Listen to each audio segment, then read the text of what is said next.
Well, great. I call the March 30th, 2026 Planning Commission meeting to order at 6 p.m. Can I get a roll call? Chair Yana Sabanova. Here. Jeff Sundell. Here.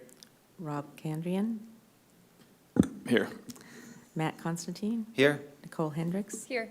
Andrew Carr. Here. Tabby Trebler. We'll announce when she arrives, if she gets here. Thanks. Thank you. Let's please join me in the Pledge of Allegiance.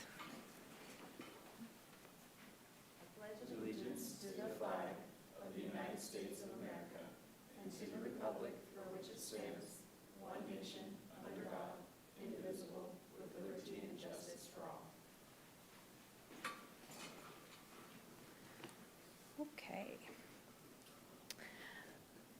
This is the time that citizens have the opportunity to address the Planning Commission regarding any item that is not scheduled for a formal public hearing or a public work session tonight. Therefore, any member of the audience here in the City Hall or via Zoom would like to speak about any matter of concern, please raise your hand or send a message to the recorder using the Zoom chat function so that we may hear from you now. If you have not already, please fill out a testimony card and give it to the clerk. Also, please state your name and address for the record or state that your address is provided on the testimony card. I don't see anybody in the audience. Do we have anybody on Zoom? I don't have any attendees on Zoom. Great, okay. All right. So the first is an administrative matter to the consideration of the February 11th, 2026 Planning Commission meetings, minutes. They were previously distributed. Are there any corrections to the minutes that are needed? No, I didn't find any either. Okay. All right, well, let's move into our work session. Next on our agenda is a work session for the Housing Statutory Compliance Part 1. This work session is a chance for the Planning Commission to gain additional understanding of and provide guidance on ongoing legislative projects or prior to a public hearing. And at this time, I would like to call for city staff to present information they have prepared for the work session. Will city staff please present? All right. Good evening. Just a moment while I pull up the presentation here.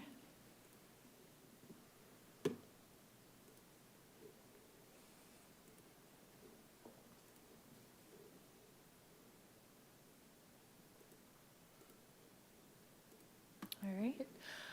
Good evening. My name is Kim Reibold, Senior Planner with the city. I'm also joined tonight by Heather Austin with 3J Consulting to provide you with an update and review of draft code amendments related to the first part of the Housing Statutory Compliance Project.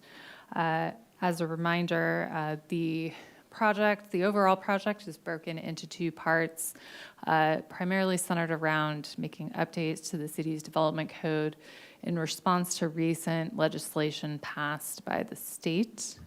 So this first part of the project addresses residential process amendments related to the development code and requirements that we have to have in effect by July 1st, 2027.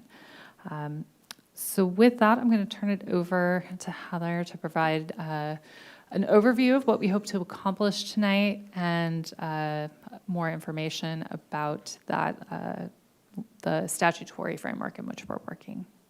Thanks, Kim. It's a pleasure to be with you all this evening. I just wanted to go through a few of the background pieces. I know that we did get a chance to meet late last fall and present the project and some of the statutory requirements that were in place at that time and talk about the project. So this is a good chance for us to give an update and get some feedback from you as a body, and we'll be going to City Council next week as well, so bringing all of that feedback into the project. So the work session objectives for this evening are to provide you with that updated context. There's been a little bit of movement on the state side with requirements for residential developments. We're going to bring you information on that, which was in your packet for this evening. present the code amendments that we're proposing to comply with those state statutes and to make it a better code to implement for city staff and to understand for community members. And then to gather your input to inform those development code updates, see if there's anything we should be revising or taking a finer tooth comb to from your perspective. So where we are in the project schedule, and as Kim said, this is phase one. So phase one takes us to July 1st, and then we'll basically kick off phase two right on the tail of that to try to end that by the end of December of this year. But right now we're working on some project outreach materials to put together for your Let's Talk Wilsonville website. Make sure that we're getting information about this project out to the community as we approach the public hearing process timeline. And also with the packet you have this evening, you've received the draft development code amendments. The work session tonight and next Monday will be our work sessions with Planning Commission and City Council, heading towards some final hearings in May. So in the packet this evening, there was some new information, and that's regarding House Bill 4037, which was in this most recent 2025 short session, or 2026 short session, excuse me. And like the SB 974 requirements, it is also required to be implemented by July 1st of this calendar year. So a much tighter time frame on those residential development standard requirements. So we did go ahead and update the proposed language to include provisions for HB 4037. There's three main components that we were wanting to address. One is that all residential review that doesn't include like waivers and adjustments, but anything that's a straightforward residential development application will now be a staff level type 2 administrative review. Notice is limited to 100 feet in distance. That is for all projects that are under 500 units by statute. The city is looking at having the 100 be applicable citywide and project-wide for consistency and making sure the liability risk is lower for not making a procedural error with noticing. And the third is on your appeal rights. Currently, anyone with standing can appeal an application that has gone through a decision process at the city. After the updated code amendments, those type 2 straight residential projects will only be appealable by the applicant. And that is the 4037 portion there.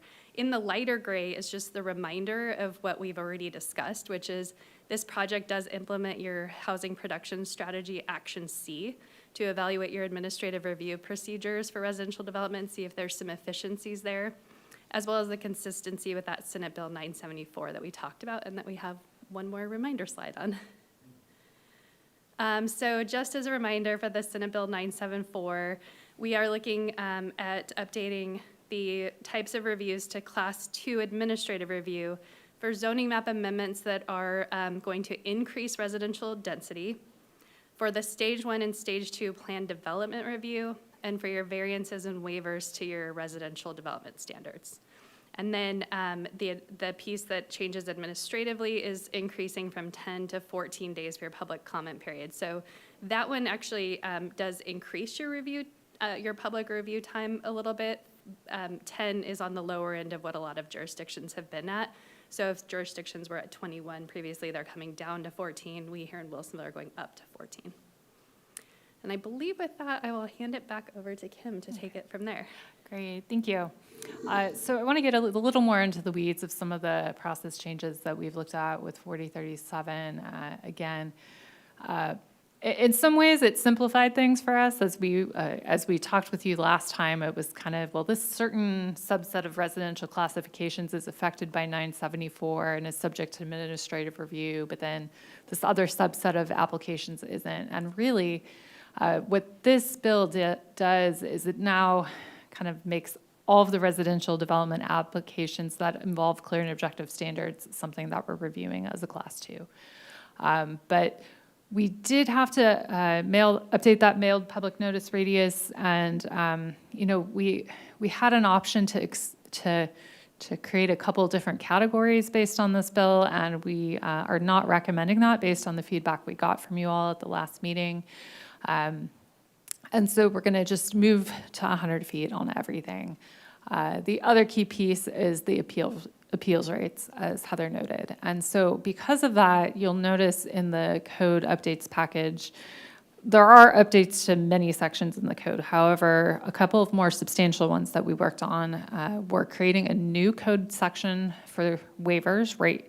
Right now, that kind of fits under this catch-all category that deals with plan development regulations in general. But one of the things that we thought was important was to make it more clear that the waivers process is the city's process for discretionary review of residential development applications. And just at a basic level, so that we're all on the same page, clear and objective standards is where the state has been moving with a lot of our regulations in the code. So when you see numerical setbacks or very specific discrete standards, that is what we consider our clear and objective standards. So for those of you who were involved in the Frog Pond East and South Development Code process, a lot of that was structured and written in light of wanting to have a clear and objective process.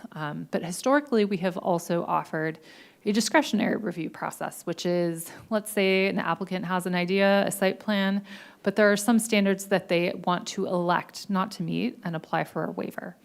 Well, that is allowed under state law, but what we kind of ran into now is it's not been entirely clear that the waivers process for the plan development zones is that process. So we wanted to add additional specificity to make it clear that this is the discretionary path and not the clear and objective path. So that is the intent in moving that to a separate section. And that is in large part due to that appeals requirement, because we had to find a good way to try to make it clear as to which applications do have appeals rights to the public and which ones don't. And so we pretty much rewrote the entire appeals section in the code as well to try to break that all down. But this way it's clear that if you've applied for a waiver, if you've applied for a variance, or in Villebois, there's it's not an adjustment, I am forgetting the word, let me double check. There's a process in Villebois that is the equivalent of a waiver, and those would be discretionary, and those would maintain the appeals rights that all applications currently have.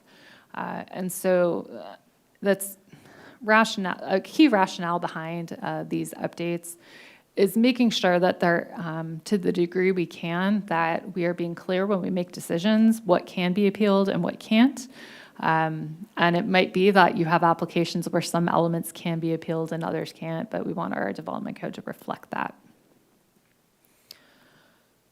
One of the other items we spoke with you about at the December work session was thinking about, in light of these required changes to the residential process, are there any other updates we should make to the threshold for what qualifies for an administrative review? And this would be for all development types.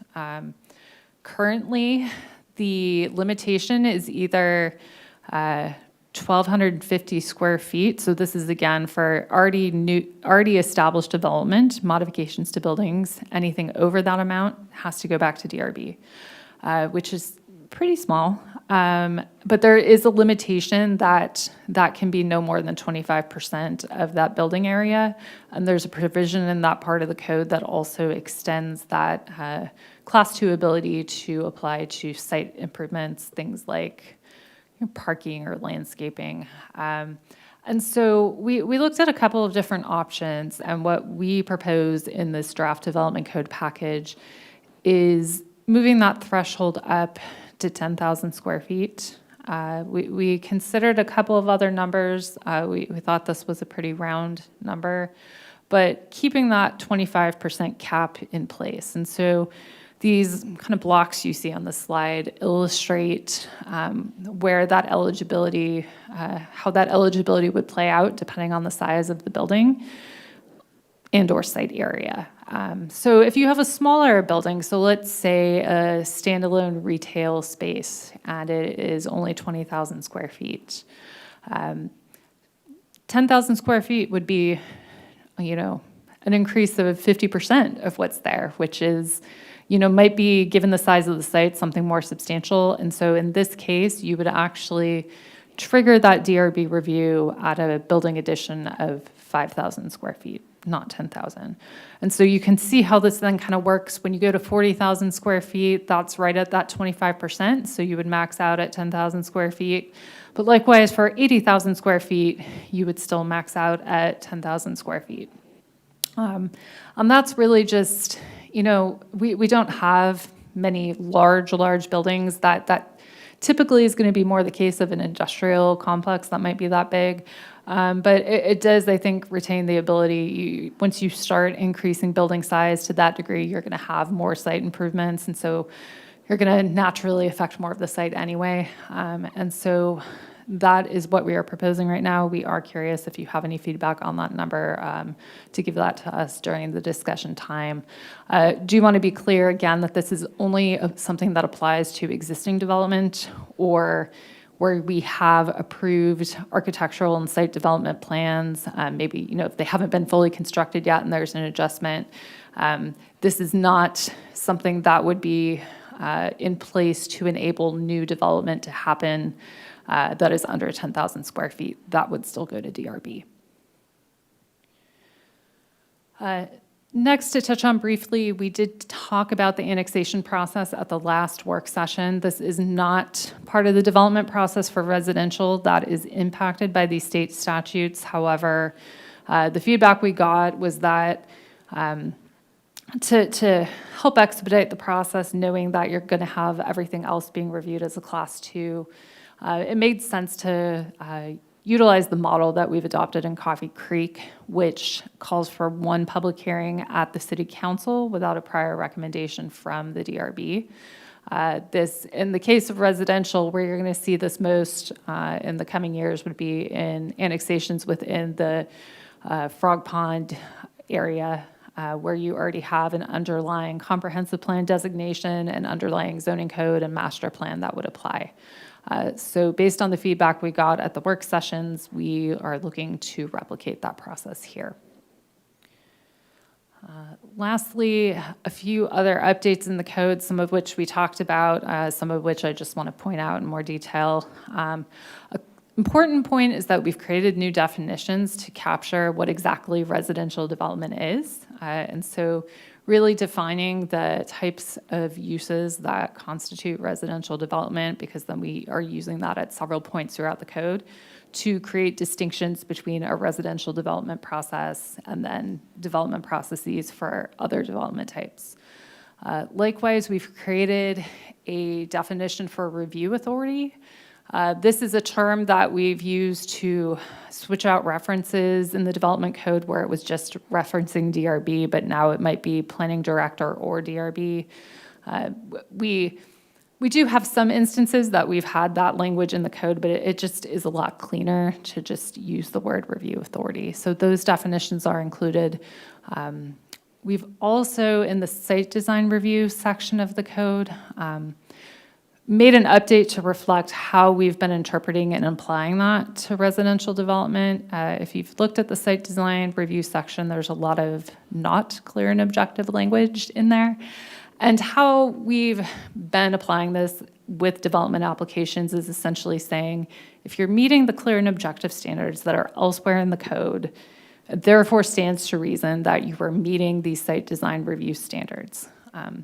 However, one could argue that by applying those site design review standards in a development application, that we are not being clear and objective. And so we've cleaned that section up for residential development to refer back to development code sections that have those clear and objective standards.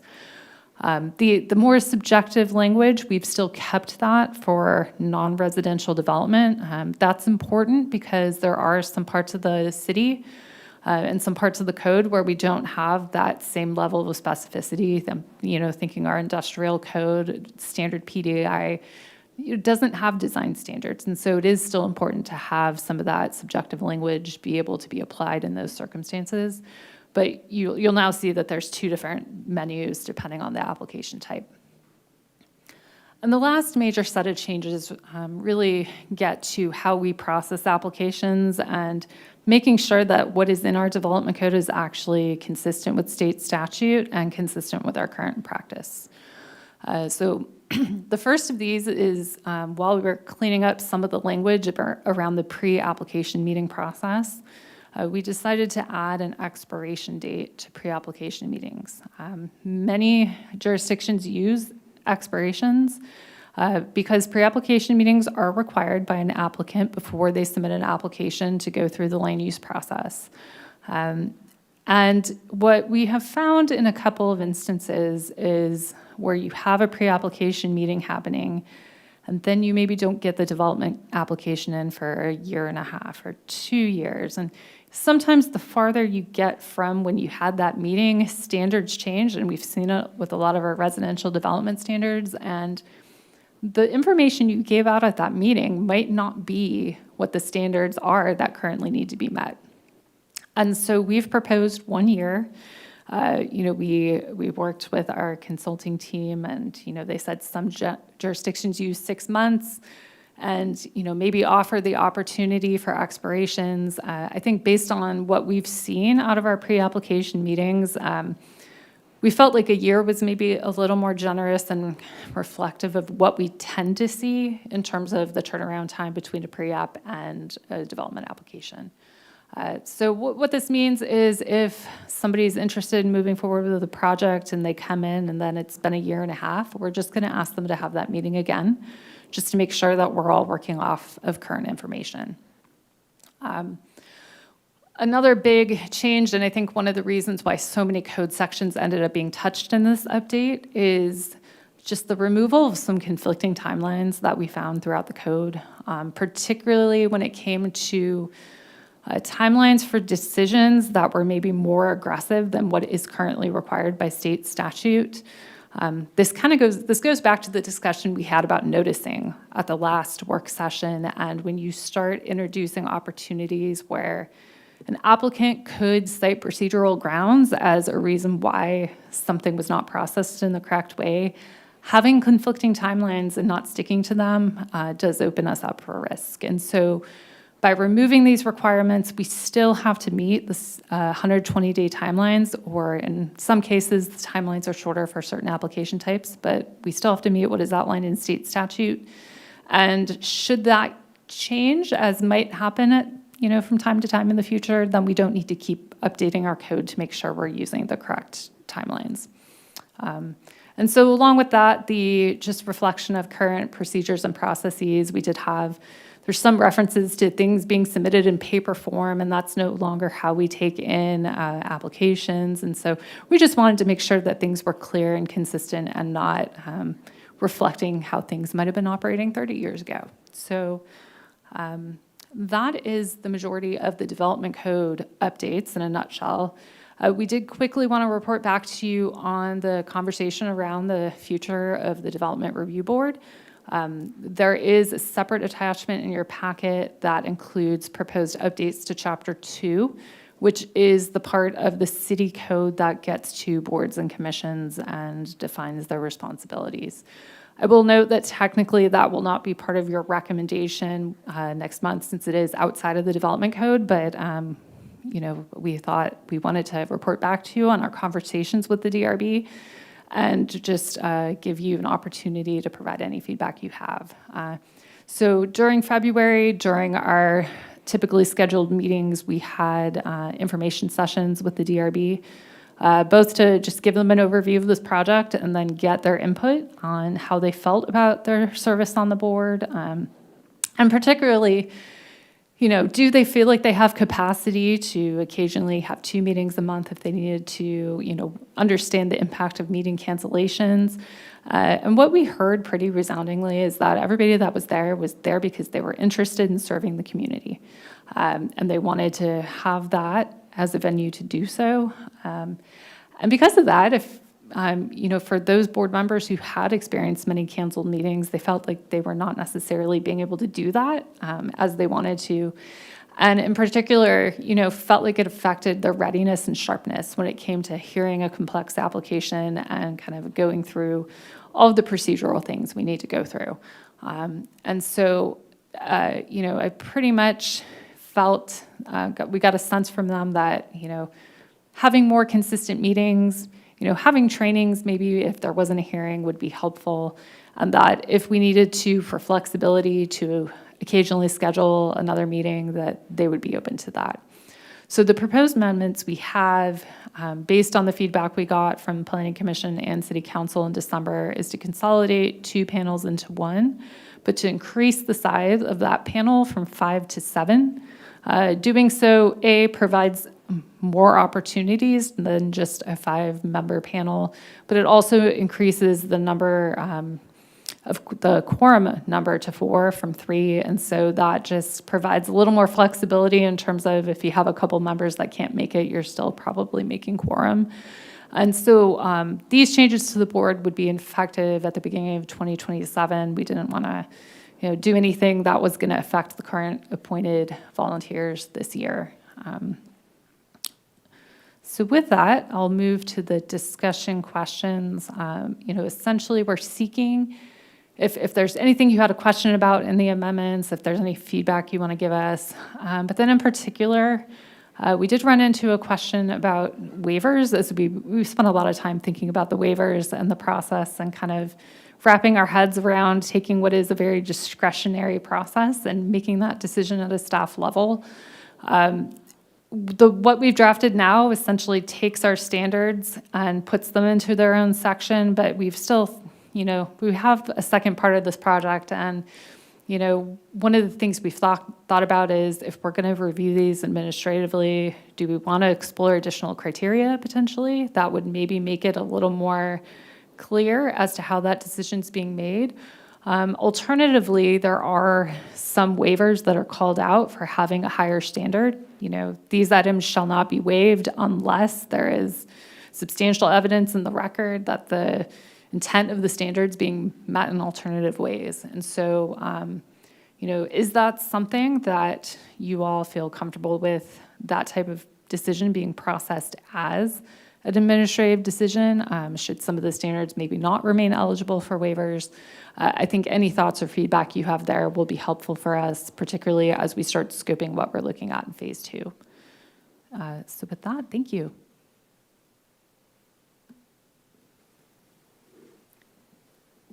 Thank you. All right. Commission, do we have any questions for staff? I have a couple since I wasn't here for the earlier parts, but just what you were just talking about, some of the standards that would not remain eligible for waivers, because when I was on the DRB, like most of the things we had were when people wanted waivers, and sometimes they had good reasons, and sometimes the reasons seemed less compelling. But did you guys have some standards that you would suggest that would not remain eligible for waivers? So I don't know that we have a specific list. However, if you have your packet available to you, I would direct you to draft section 4.119. Let me pull it up myself. Page number 22, 23 of 78.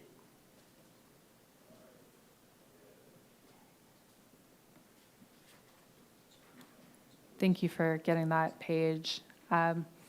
So there's the list of eligible standards in .02, and those are the typical numeric standards that we have.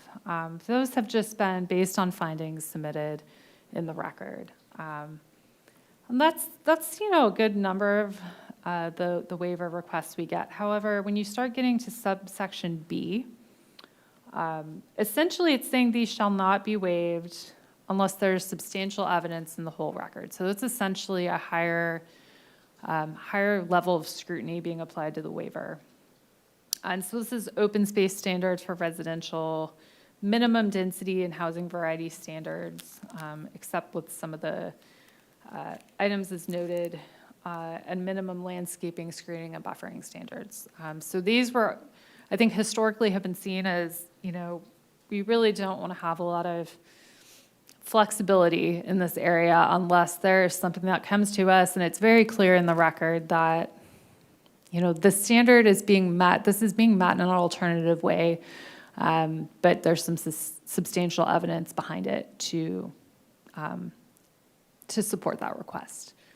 And so, this has always, I think, been the benefit we have felt that the DRB has been able to play, is to be able to listen to that evidence and provide feedback where a clear and objective standard either doesn't exist or it does, but, there might be varying degrees of requests for deviation from that standard. And so some of that, I think, historically has benefited from that public debate and that public hearing. And, that's the one thing, again, to go back to some of the requirements is that these waivers are still appeals eligible and can still be called up, because essentially the DRB has the ability to appeal the decision of the planning director. But, it just adds more to the process. And so, I think we're just curious, as we wrestled with this as a project team, what you all might think about, do we just try to make it more clear as to what the standards are? Or, is this just really something that we shouldn't be considering and we don't want to, make those decisions outside of adopted code standards on an administrative basis? So I don't know if that was clear, but. Not to hop around too much, but my second question was completely unrelated to the first. You noted that, let me get back up to where I highlighted the portion. Can you just share any background from the December work sessions where it was agreed that updates to the review threshold for non-residential uses would be considered during this, since this is supposed to be just for residential? Like, what was the background on why we're combining some of that into the housing plan, if it's specifically like commercial or? We posed that question because I think in our minds, there was an equity question when it came to land uses, because essentially now we are required to have a process by which a multi-hundred unit subdivision can be applied for and would have to be reviewed without a public hearing before the DRB. We've had a lot of instances where sometimes we get an applicant on a non-residential project that wants to do like a small storage room expansion or, an accessory building, and it's maybe in that 1,000 to 3,000 square foot range. And I think in our minds, we kind of said to ourselves, well, this doesn't necessarily feel super equitable. So is there maybe, something we should look at with the standard to, not make the process more onerous for a smaller business that maybe wants to have a limited expansion versus, a residential development in theory that could be like 200 units and go through an administrative process. That's why we posed the question, and I think the feedback we got was that we should look at it. So I think the question we have is, is 10,000 square feet the right number? Does the Planning Commission think that's too low, too high? Because we can make adjustments based on your input there. The only comment I would add to that, Commissioners, was that we did hear from some of you who have served on the Development Review Board that you've been in those situations, reviewing those types of applications where it's a very small, what feels like a very small amendment to a commercial site, and that the feeling was, a lot of those probably didn't need to go through a Development Review Board hearing. So we did hear some feedback from the experiences of commission members who had been board members. Is there, sorry.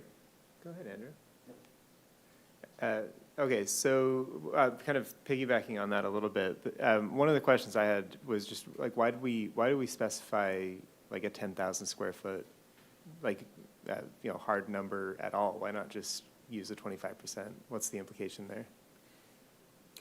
I think, so let me go back to that slide, actually. I mean, that's a good question.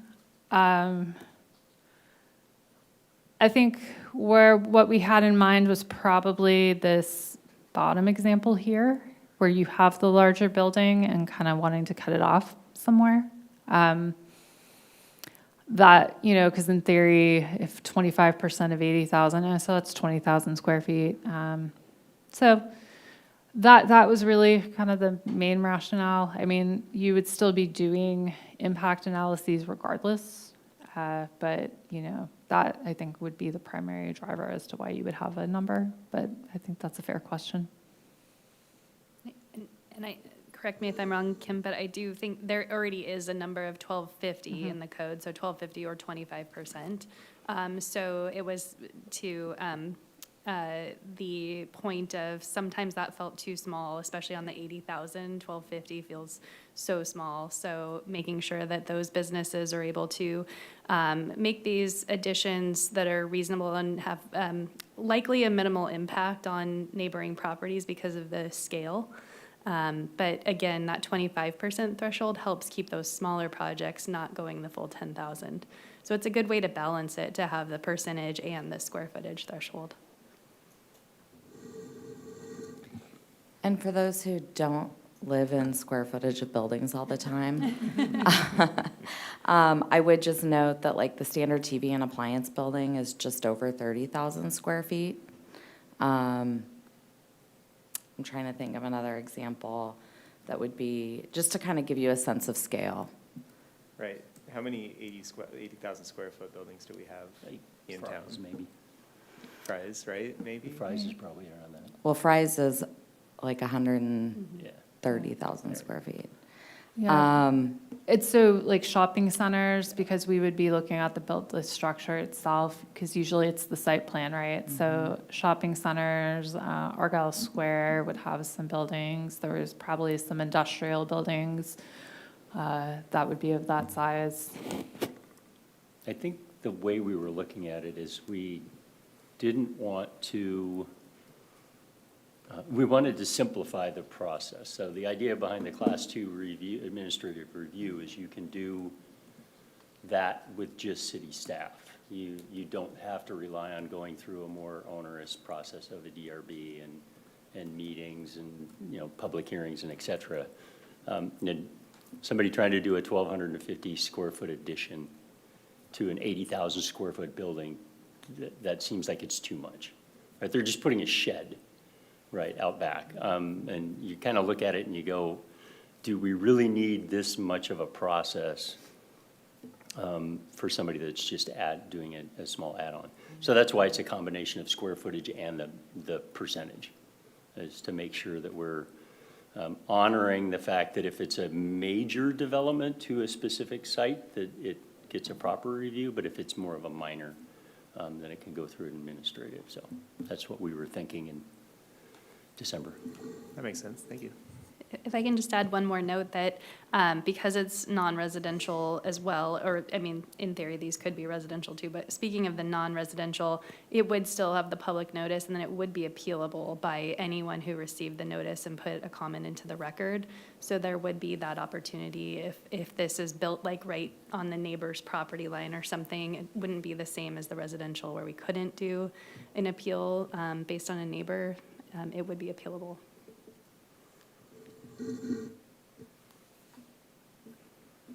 All right, any other comments? Sorry. I guess to Jeff's point, like, why is there a maximum then? Like, if the development is still meeting all of the other requirements, I mean, say you have an 80,000 square foot building, but there is room to expand another 20,000 square feet and still be in compliance. I mean, it almost seems like, why would we tell them they have to go through all the hoops too if they're still meeting all the setbacks and all the other requirements that they're gonna have? So, I mean, I don't know if it necessarily would need to be capped as long as you stayed with that 25%, because that just seems like, if you have the land and you're still meeting all the requirements, like, why wouldn't you be able to make it larger? At least when it comes to commercial, I guess you could have the question, if it's like a mixed-use development, that could be different, because then you could be increasing, residential sizes and more, population density. But if it was something that was strictly commercial, that would seem like it would make sense if it's still following all the other standards. Yeah, and maybe building on, I like to ask the question of like, what could go wrong? So if we didn't have a maximum, what could go wrong? What could happen? How could a developer maybe use that as a abuse vector, basically, to do something that maybe isn't in the best interest of the city?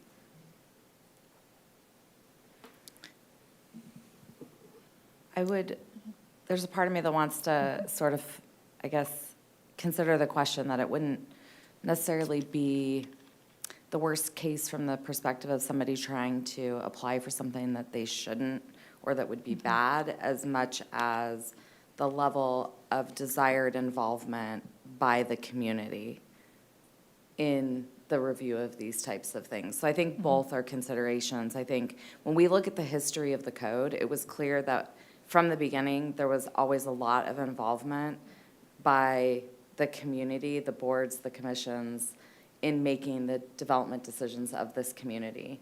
Now, people can probably have lots of different opinions about whether they like that or not, but that's just kind of the history of this city in terms of development review, which is why we have the long history of 2 development review boards and having most of our applications go through a hearings process, which we're obviously modifying. And so I think from that perspective, we're going from this very the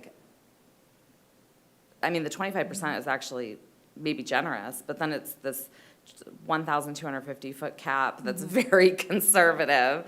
And so I think there's maybe weigh both is what could go wrong. I think that's a great question, and we should think about that a little bit. And that's where we were trying to think of what is the square footage you might feel comfortable with. And maybe it is just a flat percentage and we don't have a cap. I think that the commission should discuss that.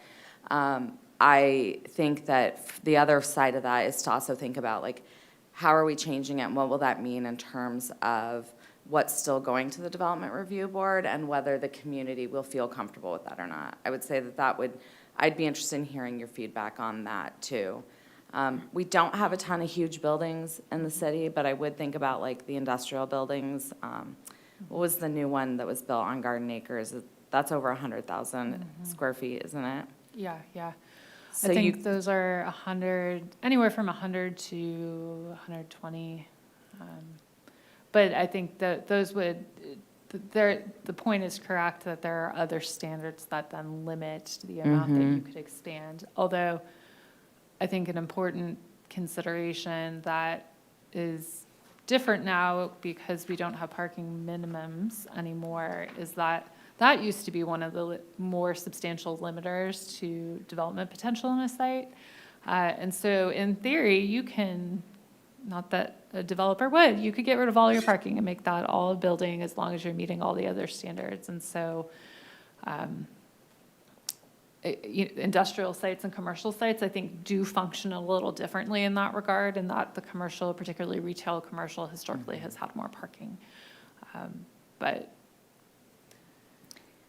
I think you are correct in that, these things would still be reviewed by staff. It's not like, oh, you just get a free 25%. We're still going to review it against all the standards, make sure you still meet all of the codes, clear and objective code standards. You could put in there that if it were to go through a waiver, then it couldn't get the same expansion, or maybe there would be a square footage limitation if we're considering a waiver, or if you feel if we're reviewing waivers for residential and you feel comfortable with us reviewing waivers for commercial as well. Those are all, I think, that's up for discussion. I think what we're trying to do is make sure that as we have to make these revisions for residential, that we're also being conscious of the impact to our development review for commercial and industrial, and wanting to, continue to support business, which we have for a long time in the city, and make sure that we're not over penalizing them.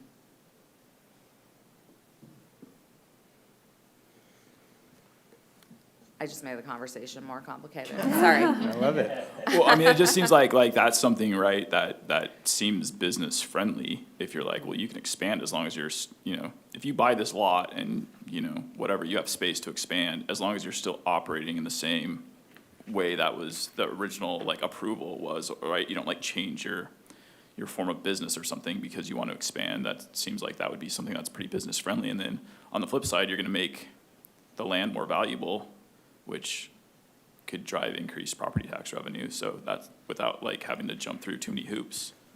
seems kind of like a win for the city. As, you know, unless, again, you were gonna like totally change what your business was, because now all of a sudden you went from having, 80,000 to 100,000 or 105,000, and I don't know what you would change inside the place, but, I'm sure that's happened before. Okay, so it sounds like, I agree that removing the caps or having higher caps, higher thresholds could increase the appeal to developers or to making the land more valuable by making it easier for it to improve. But it seems like the counterbalance then is the thresholds serve as a way to make sure that there's the appropriate amount of public involvement and that people feel like they have a say in what gets developed. So that leads to another piece of what we're recommending to change, which is the mailing notice. And my understanding from listening to City Council recently is that the mailing notice seems to be a big factor in perceived public input opportunity. So if we're reducing our public input, threshold or our radius from 250 down to 100, are we going to run into problems at City Council when we go to recommend this and they say, wait a second, we just said we want to have bigger radius? How do we reconcile that? If our goal here is to make the city more business friendly, but we also don't want to weaken public trust or weaken the avenues for public to have input on development, how do we find the right threshold for those mailing notice radii? A couple points. 100 feet is no longer optional for most residential development. And that's different than the understanding we operated around when we went to council in December, only a few short months ago. So there's that piece, but the Let's Talk outreach that Heather mentioned, that's actually something we've wrestled with for a while and kind of thought, that's a question we want to open up to the community, because it's difficult to think about how to do meaningful community input when the answers to the questions you're asking are prescribed by state statute. However, we want to have a sense of how people access information. And just because we're limited to mailing a notice to property owners within 100 feet of a development application, that might get the notice of some people. I would say in industrial applications, we typically don't get public comment in those. And it's because a lot of the people receiving that notice are institutional property owners that might not even be based here. So it's a different dynamic depending on your application type, but I think there's other things we're still allowed to do that we don't necessarily need to prescribe within our development code. So we do site postings right now for DRB applications. But, if there's a large residential subdivision, does it make sense to still post notice on that site, even if there isn't a hearing? Possibly. People, might be curious about what's going on and want to know where they can go to get information. And so I think that's something we're considering. But we want to get public input on how people prefer to access that information, because if the site notice isn't really where people want to go to keep up with stuff, but maybe they'd actually like to see a more interactive list of things, including the administrative reviews online, then maybe that's a change we can make. So I think the key thing we would be hoping to get out of that outreach is thinking of better ways that aren't necessarily things we need to put in the development code, but thinking about how to best reach the community and let them know what's happening. That's probably my best answer to that at this point. Can I go? Okay, so let me see if I can just answer your questions, because I think that's what you were anxious for. And if I can distill this down, the changes that are being proposed because of SB 974 and now HB 4037 set the standards on what the city has to do. And then you're also asking for some small changes that seem to be in line or supportive of those same directions. Your question specifically is on waivers, and I like those on subsection B, that higher criteria level, needed for review. I would not change that. I like that those are strong statements, and it would take a higher level of waiver to get through. I know we've been talking about square footage, but it sounds like we're going from 1,250 to 10,000, if I understand that correctly. That's a significant change. I think that public comment on projects that don't meet that is good. I like that there's a chance for us to review. And as you've said, a lot of these are prescribed changes that we have to do. So I don't have any other changes or comments. I think what you've done is in line and is needed, and I like that you've taken that approach to other areas to help clean up and address some of the inconsistencies. So I'm good with what you've done, and it's a lot of work. I appreciate the work. Thank you.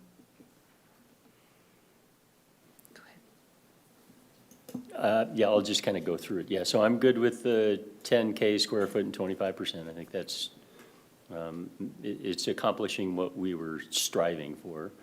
The class 2 review process adjustments, I don't think those are appropriate. The 4.119, the only question I had there is on the sub C, sub 1. Do we even need that now that the state's kind of saying nobody has to have parking anymore?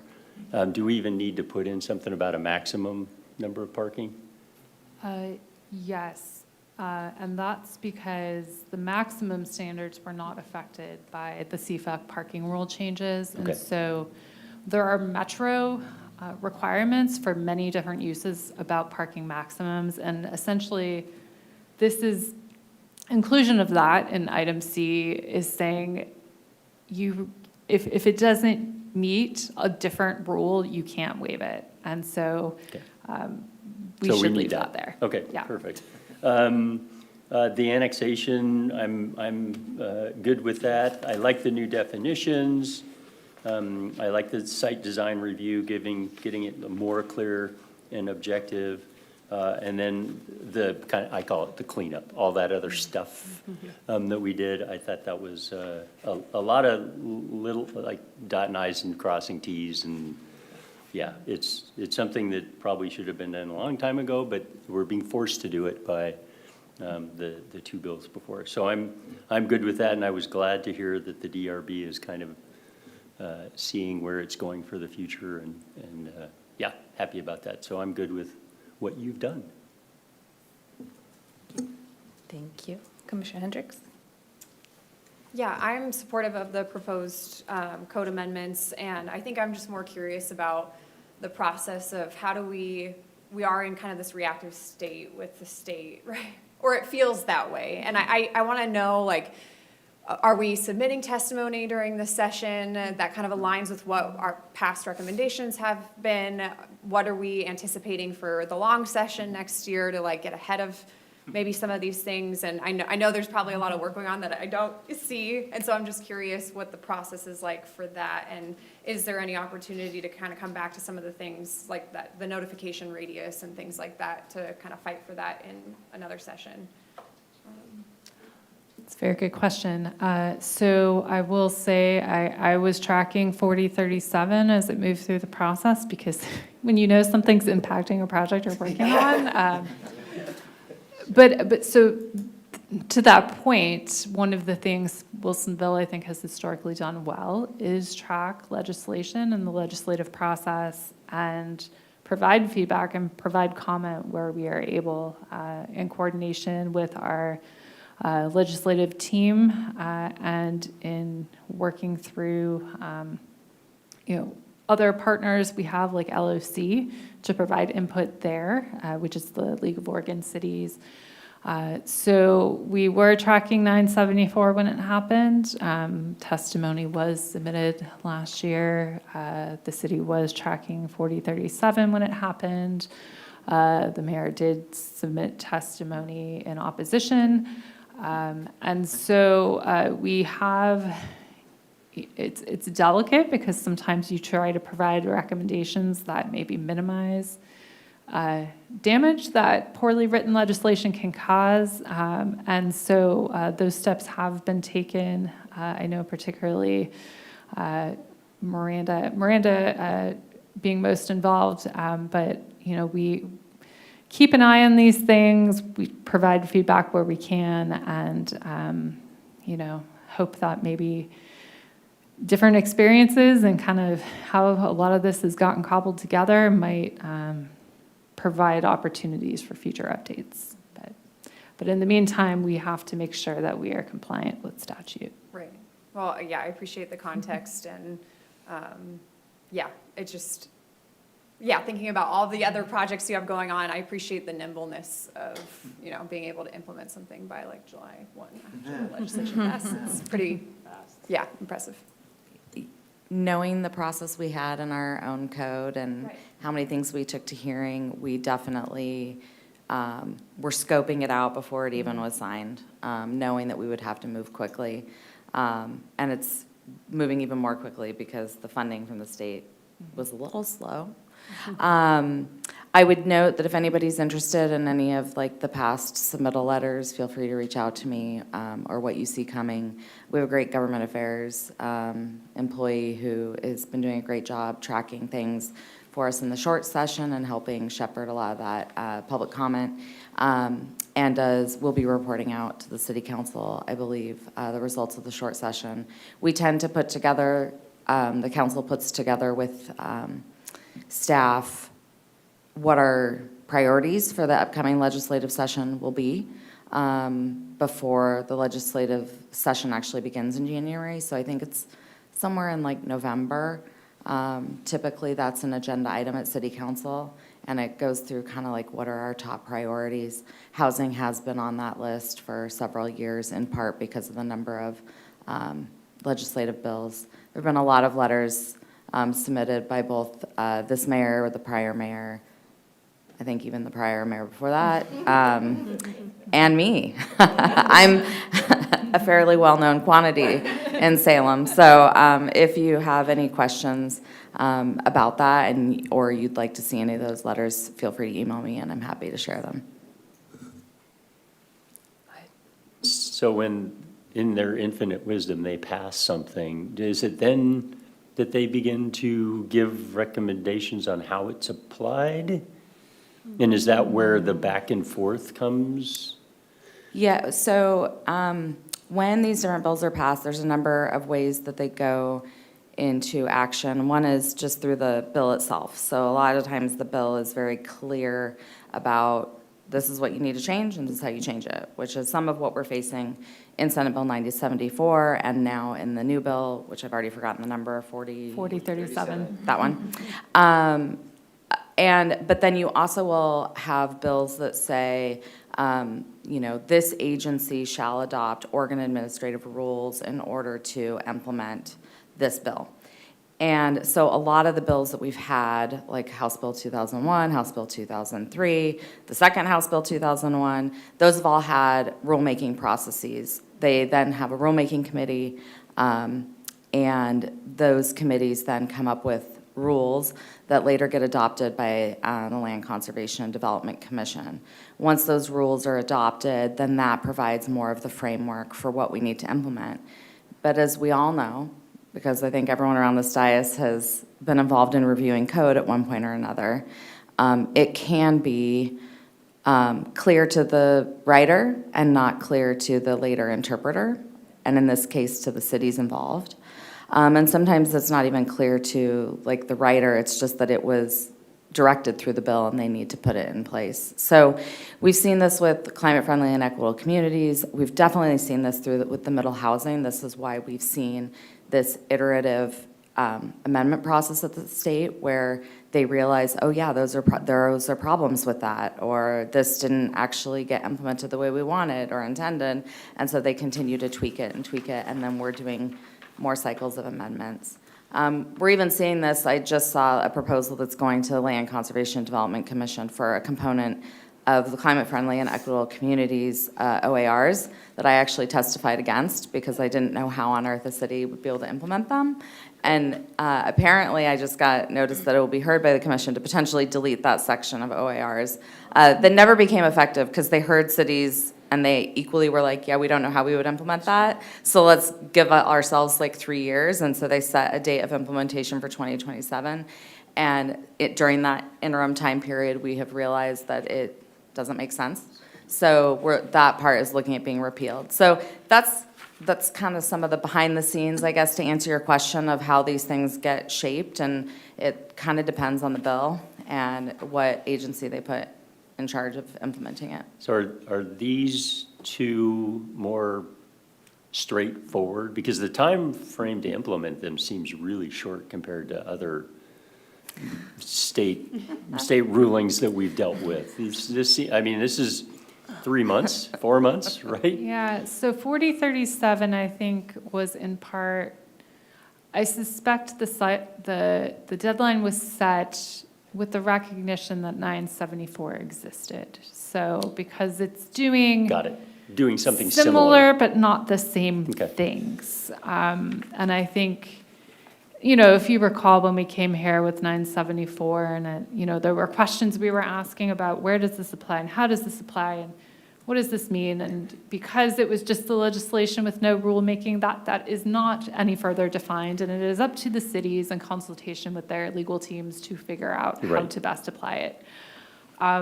So I don't know if clear is the right word, but I would say that it's direct in the sense that you read what was passed and we make a call of how to implement it. So 4037, I think, in some ways smoothed some of the wrinkles while it added a couple of other things. But again, we were prepared because we had been tracking it. And what is also helpful in working with our consultant team, the state does provide housing planning grants as a resource to cities to navigate some of these issues. And so, we are grateful to Heather and her team at 3J for also being a second set of ears and eyes as we work through this to inform what we put in front of you. And I think another short answer to that question is there was no direction in these two pieces of legislation that a body would take it on and do rulemaking. So the intent then probably was that it was clear and ready to be implemented.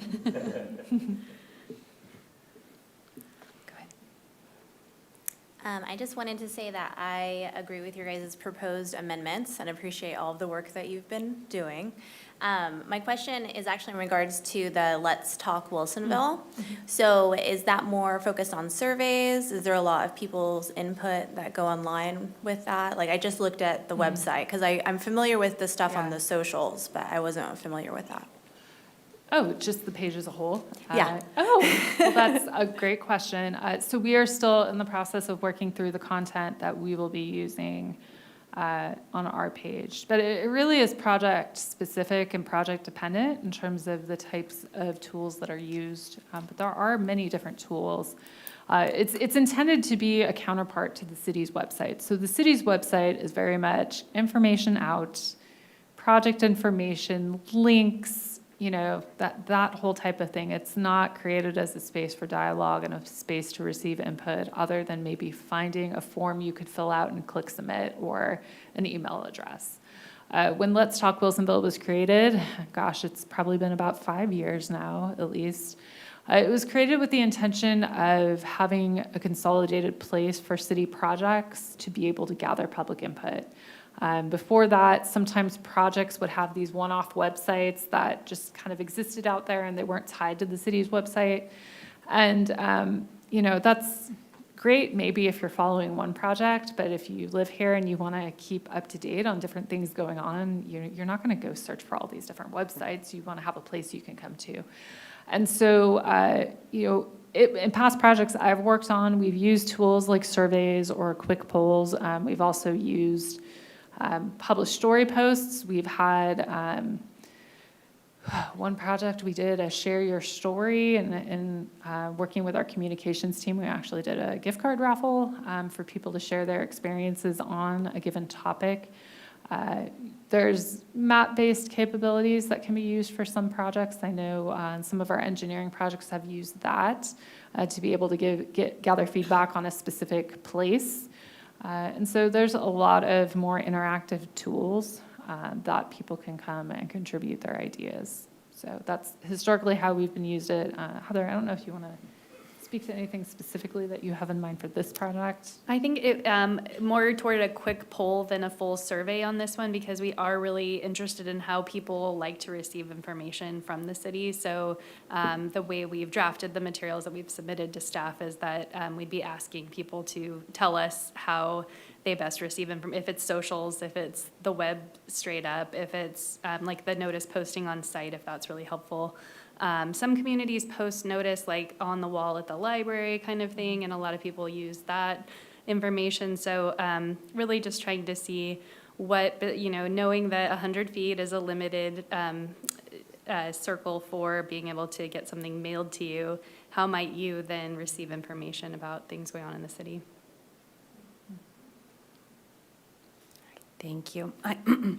My questions, I think, were answered in the conversation, but it was more about the, the square footages, and I wasn't certain if that was lot size, building footprint on the lot, or the entire building, and it sounds like it is the entire building square footage, right? So that was clarified. And then there's a section in here that lists out different residential units, like apartments, condos, single family, and so on, but it doesn't list out ADUs, and I was curious if those would fall under that as well. Is this the definition? I think so. There's like a paragraph in here that talks about and lists out specifically those things. It could have been left out mistakenly. It could also be that ADUs are processed usually as straight building permits, and so there's not a review process for those. That could be also. Yeah, we'll double check those listings and just make sure that they have everything they should have. Okay, sounds good. But, and then just a, I know. Yes. We've been ADU friendly here. All the help we can get, right?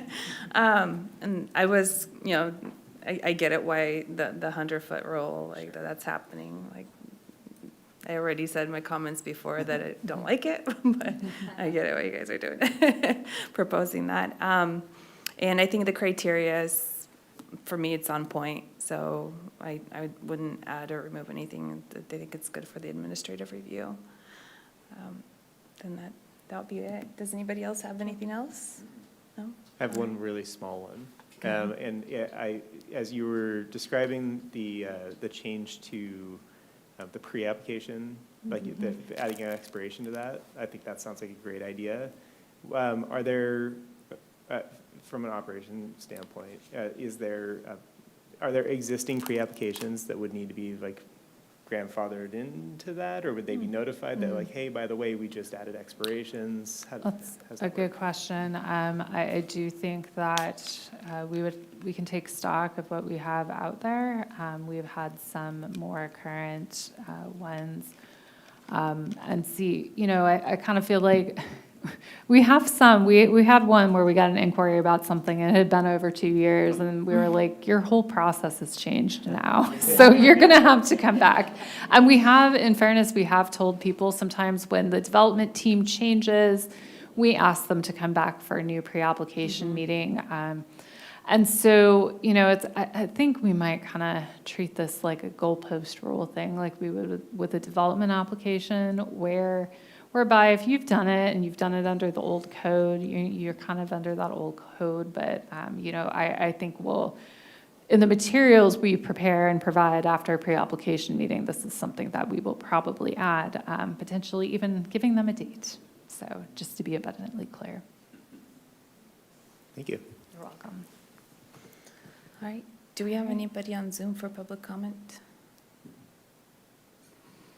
If you are on Zoom and would like to speak, please raise your hand.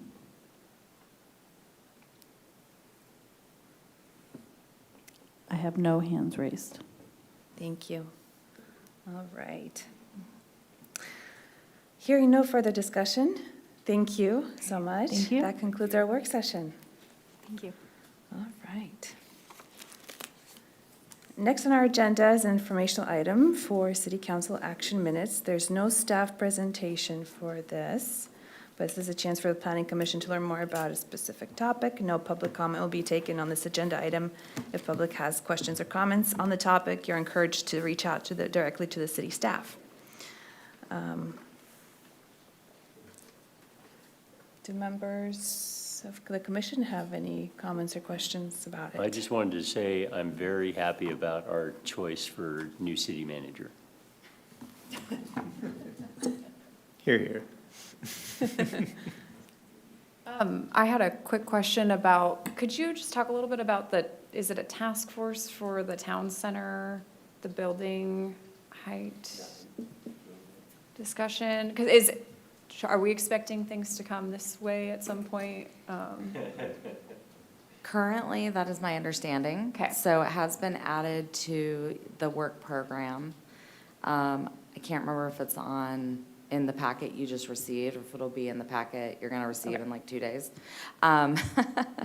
But, yeah. We're not used to having a commission meeting and a commission packet in the same week. It's a little exciting for us. There are some work sessions penciled in, because if this is something that would be considered, it is a part of Chapter 4, therefore it would go through the Planning Commission and be a recommendation from the Planning Commission to the City Council. I don't know yet exactly what that looks like in terms of the task force, the timeline. There are some tentative dates penciled in for that to come forward to you, and I believe it's May and June. But some of that is TBD. It takes a while to put together a task force, and there's a lot of other things, to consider, so.